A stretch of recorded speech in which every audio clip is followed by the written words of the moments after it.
Good morning বন্ধুরা, রাধে রাধে। চা খাওয়া হলো।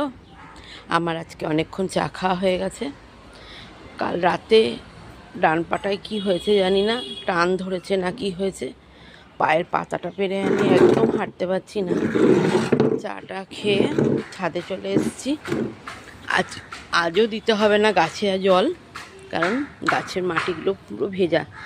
বৃষ্টি হয়েছে কাল সকালে, তো ভালোই বৃষ্টি হয়েছে, পুরো মাটিগুলো ভালোই ভেজা আছে, কাজেই আর এখন দিতে হবে না জল। আবার আমার বেলফুলের গাছটায় আবার যে কটা করেছিল ওগুলো আবার ফুটেছে।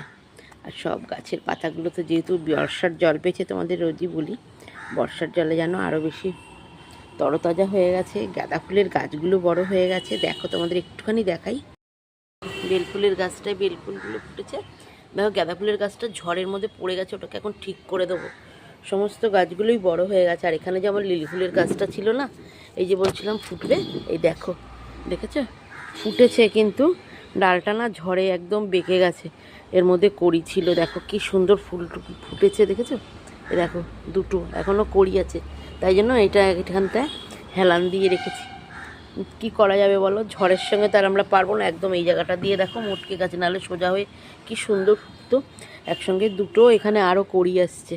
কড়িগুলো থাকো তাও রক্ষে, যে একদম ভেঙে পড়ে যায়নি, তাহলে একদম পড়েই যেত গিয়ে। দেখো এটার সঙ্গে আমি ঢাকনা দিয়ে রেখেছি, এই যে দেখেছো। কী করা যাবে, ঝড়ের সঙ্গে তো পারা যায় না।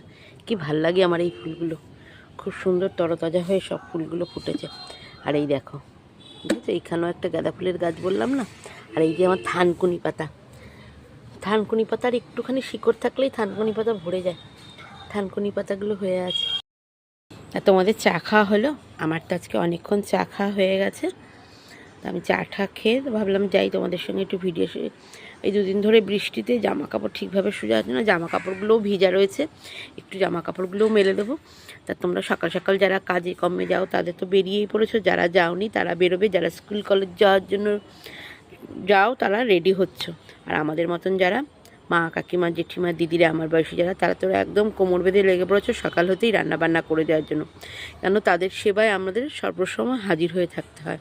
তারা সকালে কি খাবে, কি নিয়ে যাবে, এইটাই হচ্ছে আমাদের চিন্তাভাবনা। ঘুম থেকে উঠে আজ কি রান্না হবে, আজ ওদের কি টিফিন দেবো, আজ ওরা কি খাবে, আজ কি নিয়ে যাবে, এটাই হচ্ছে কাম।